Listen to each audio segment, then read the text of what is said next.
Hi everybody. In this video I want to explain how you can leverage deep research of OpenAI to actually give you inspiration for your literature part of an academic paper.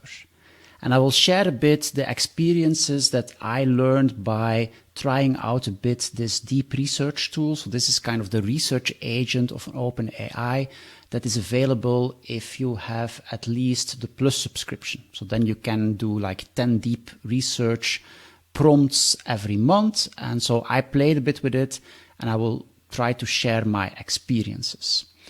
So a first important experience that I had is that deep research seems to work much better if you use a reasoning model.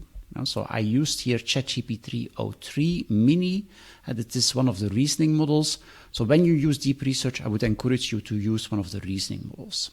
Second, what I found out is that you get much better results for in terms of searching papers if you give upfront some papers yourself. So what I did here was simply uploading some papers that I know are relevant papers for this topic. So here I wanted to get inspiration for a literature review section for a paper on the performance implications of alliance portfolios, and I've actually uploaded some papers on this topic. These are papers that I've written myself, not because these are the best papers, but simply because I know very well what is the content of these papers.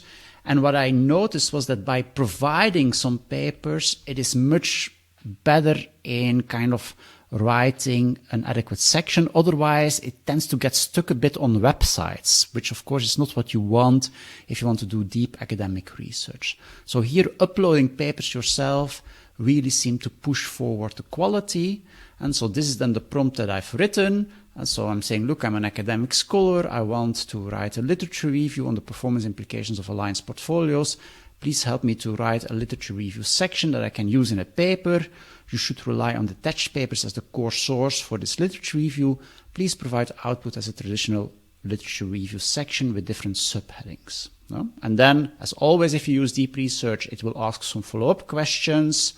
Here I didn't give that much input. And then it spent like 13 minutes on creating this literature review section.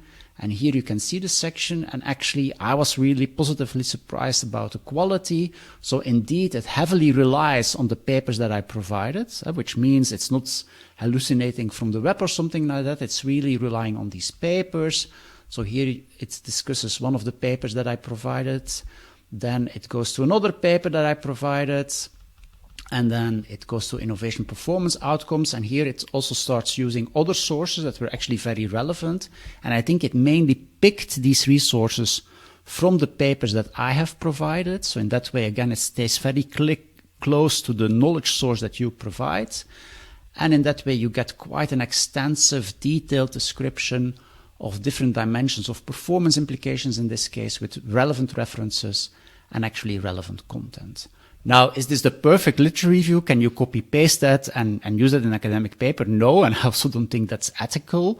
But I think this definitely gives you some inspiration about how you could structure your literature review, what kind of arguments you can make. It's not perfect, so it still has the tendency to discuss paper by paper, what we normally don't do in a literature review section in an academic paper. We try to really combine different papers. But still, if you need inspiration, if you're looking for arguments, if you want to make sure that you have covered everything, I think this is a tool that at least can help you as an assistant in writing your literature review section.